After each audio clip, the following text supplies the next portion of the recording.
BOD 13 block 4 ମୁଁ ସତ୍ୟଧର୍ମା କହୁଛି ଚନ୍ଦ୍ରଶେଖର ରଥ। ମୁଁ ସତ୍ୟଧର୍ମା କହୁଛି ପ୍ରବନ୍ଧର ପ୍ରାବନ୍ଧିକଙ୍କର ନାମ କ'ଣ? ଚନ୍ଦ୍ରଶେଖର ରଥ। ମୁଁ ସତ୍ୟଧର୍ମା କହୁଛି ପ୍ରବନ୍ଧର ସ୍ରଷ୍ଟା ଭାବେ ସିଦ୍ଧିର ଅଧିକାରୀ ଅଟନ୍ତି। କେଉଁ ପ୍ରବନ୍ଧ ପାଇଁ ଚନ୍ଦ୍ରଶେଖର ରଥ ଓଡ଼ିଆ ସାହିତ୍ୟ ଏକାଡେମୀ ଦ୍ୱାରା ପୁରସ୍କୃତ? ଅଶ୍ରୁତ ସ୍ୱର ପାଇଁ 1978 ମସିହାରେ ଚନ୍ଦ୍ରଶେଖର ରଥ ଏହି ପ୍ରବନ୍ଧ ପାଇଁ ଓଡ଼ିଆ ସାହିତ୍ୟ ଏକାଡେମୀ ଦ୍ୱାରା ପୁରସ୍କୃତ। ଚନ୍ଦ୍ରଶେଖର ରଥଙ୍କ ସୃଷ୍ଟି ସମ୍ଭାର ଗୁଡ଼ିକର ନାମ ଉଲ୍ଲେଖ କର। ଚନ୍ଦ୍ରଶେଖରଙ୍କ ପ୍ରକାଶିତ ଗ୍ରନ୍ଥଗୁଡ଼ିକ ହେଉଛି ଯନ୍ତ୍ରାରୂଢ଼, ଐଶ୍ୱର୍ଯ୍ୟ ଉପନିବେଶ, ନବଜାତକ ଆଦି ଉପନ୍ୟାସ ଏବଂ ଅନେକ ବନ୍ୟା ପରେ ଅନ୍ୟ ଏକ ସକାଳ, ସବୁଠାରୁ ଦୀର୍ଘରାତି, ମନୋରଣ୍ୟ, ଅଶ୍ରୁତ ସ୍ୱର, ମଧୁସନ୍ଧାନ ଆଦି ରଚନା ସବୁ ଓଡ଼ିଆ ପ୍ରବନ୍ଧ ସାହିତ୍ୟକୁ ବଳିଷ୍ଠ କରିପାରିଛି। ମୁଁ ସତ୍ୟଧର୍ମା କହୁଛି ପ୍ରବନ୍ଧରେ ପ୍ରାବନ୍ଧିକ କ'ଣ ଉଲ୍ଲେଖ କରିଛନ୍ତି? ମୁଁ ସତ୍ୟଧର୍ମା କହୁଛି ପ୍ରବନ୍ଧରେ ପ୍ରାବନ୍ଧିକଙ୍କର ଏକ ବହୁ ଚର୍ଚ୍ଚିତ କୃତି। ପ୍ରାବନ୍ଧିକ ଆତ୍ମକଥନ ଶୈଳୀରେ ଏହାର ଉପସ୍ଥାପନା କରିଛନ୍ତି। ସତ୍ୟ ଓ ଧର୍ମର ନିରବଚ୍ଛିନ୍ନ ବିକାଶ ଏବଂ ଏହାର ଗତିପଥରେ ସୃଷ୍ଟି କରିଥିବା ପ୍ରତିବନ୍ଧକର ଚମତ୍କାର ଆତ୍ମନିଷ୍ଠ କଳାତ୍ମକ ରୂପ ଅଙ୍କନ କରିଛନ୍ତି ସ୍ରଷ୍ଟା।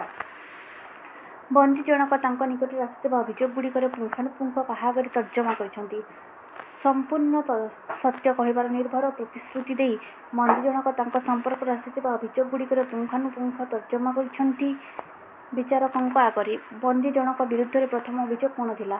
ବନ୍ଦୀ ସମ୍ପର୍କରେ ପ୍ରଥମ ଅଭିଯୋଗ ଥିଲା ଯେ ଦେଶଦ୍ରୋହୀ ରାଷ୍ଟ୍ରଧର୍ମରେ ସେ ବିରୁଦ୍ଧାଚରଣ କରିଥାନ୍ତି। ବନ୍ଦୀ ଜଣକ ବିରୁଦ୍ଧରେ ଦ୍ୱିତୀୟ ଅଭିଯୋଗ କ'ଣ ଥିବାର ନିଜେ ଲେଖକ ବର୍ଣ୍ଣନା କରିଛନ୍ତି। ଦ୍ୱିତୀୟ ଅଭିଯୋଗ ଥିଲା ସେ ନାସ୍ତିକ, ମନ୍ଦିର ମସଜିଦକୁ ସେ ଅସ୍ୱୀକାର କରନ୍ତି।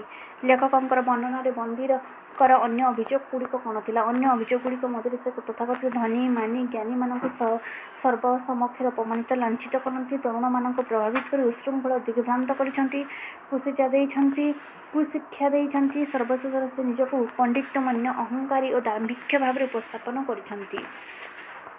କିଏ ଅନ୍ତର ଭିତରେ ଥାଇ ମାର୍ଗଦର୍ଶନ କରେ? ଯିଏ ଅସତ୍ୟ, ଅଶୁଭ, ଅନ୍ୟାୟ ଓ କଲ୍ୟାଣକାରରୁ ନିବୃତ୍ତ କରି ରହିଥାଏ, ସେହି ଅଦ୍ଭୁତ ଦିବ୍ୟଶକ୍ତି ଯାହା ଅନ୍ତର ଭିତରେ ଥାଇ ମାର୍ଗଦର୍ଶନ କରେ। ନିର୍ଦ୍ଦିଷ୍ଟ ସୀମା ଭିତରେ ସେ ଆବଦ୍ଧ ନୁହନ୍ତି। ଲେଖକ ଆତ୍ମକଥନ ଶୈଳୀରେ କାହାର ପରିଚୟ ଦେଇଛନ୍ତି? ଆତ୍ମକଥନ ଶୈଳୀରେ ପ୍ରକାଶ କରୁଥିବା ବ୍ୟକ୍ତି ଜଣଙ୍କର ନାମ ହେଉଛି ମହାପ୍ରାଜ୍ଞ ସକ୍ରେଟିସ୍। ସକ୍ରେଟିସ୍ କାହିଁକି ଦେଶଦ୍ରୋହୀ? ସକ୍ରେଟିସ୍ ଭିନ୍ନମତ ପୋଷଣ କରିଥିବାରୁ ସେ ଦେଶଦ୍ରୋହୀ ଅଟନ୍ତି। କାହାକୁ ଯୁଗୀୟ ପ୍ରବୃତ୍ତି ବୋଲି କୁହାଯାଏ? ପୁରାତନକୁ ପରିହାର କରି ନୂତନକୁ ଗ୍ରହଣ କରିନେବା ହିଁ ଯୁଗୀୟ ପ୍ରବୃତ୍ତି, ଯାହା ଚିରକାଳ ସତ୍ୟ ଭାବେ ବିବେଚିତ। ସକ୍ରେଟିସ୍ଙ୍କ ବିରୁଦ୍ଧରେ ଅଭିଯୋଗ କ'ଣ ଥିଲା? ରାଷ୍ଟ୍ରଧର୍ମର ବିରୁଦ୍ଧାଚରଣ, ପ୍ରତିଷ୍ଠିତ ମନ୍ଦିର ମସଜିଦକୁ ଅସ୍ୱୀକାର କରିବା, ମାନବୀୟ ଜ୍ଞାନୀମାନଙ୍କର ଅପଦସ୍ଥ, ବର୍ଦ୍ଧିଷ୍ଣୁ ତରୁଣମାନଙ୍କୁ ଉତ୍ସୃଙ୍ଖଳ, ଦିଗ୍ଭ୍ରାନ୍ତ ତଥା କୁଶିକ୍ଷା ଦେବା ଆଦି ଅଭିଯୋଗରେ ସକ୍ରେଟିସ୍ ଅଭିଯୁକ୍ତ ଥିଲେ। ଆଜି ନୁହେଁ, ଚିରକାଳ ମୁଁ ନିର୍ଭୀକ, ଯାତନା କିମ୍ବା ମୃତ୍ୟୁ ଭୟରେ କ'ଣ ନ କରିବା ପାଇଁ ସକ୍ରେଟିସ୍ କହିଛନ୍ତି। ଯାତନା କିମ୍ବା ମୃତ୍ୟୁ ଭୟରେ ସକ୍ରେଟିସ୍ ସତ୍ୟ ପଥର ବିଚଳିତ ନ ହେବାକୁ କହିଛନ୍ତି। ସକ୍ରେଟିସ୍ଙ୍କ ଦ୍ୱିତୀୟ ଉଦ୍ଦେଶ୍ୟ କ'ଣ ଥିଲା?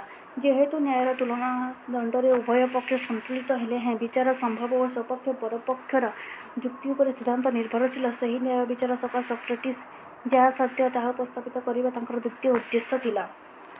ତରୁଣମାନେ ସ୍ୱତଃ ସକ୍ରେଟିସ୍ଙ୍କ ପାଖକୁ ଆସନ୍ତି କାହିଁକି? ତରୁଣମାନେ ମୂଳତଃ ଦିଗ୍ଭ୍ରାନ୍ତ, ସେମାନେ ଜାଣିବାକୁ ଚାହାନ୍ତି ସେମାନଙ୍କର ଲକ୍ଷ୍ୟ। ତେଣୁ ସେମାନେ ସକ୍ରେଟିସ୍ଙ୍କ ପାଖକୁ ଦିଗ୍ଭ୍ରାନ୍ତ ନୁହେଁ କିନ୍ତୁ ଦିକ୍ ପାଇବାକୁ ଆସନ୍ତି। ସକ୍ରେଟିସ୍ ସେମାନଙ୍କୁ ଦିଗ ଦେଖାଇ ନ ଦେଇ ନିଷ୍ଠାର ସହିତ ବିଷ ଖୋଜିବା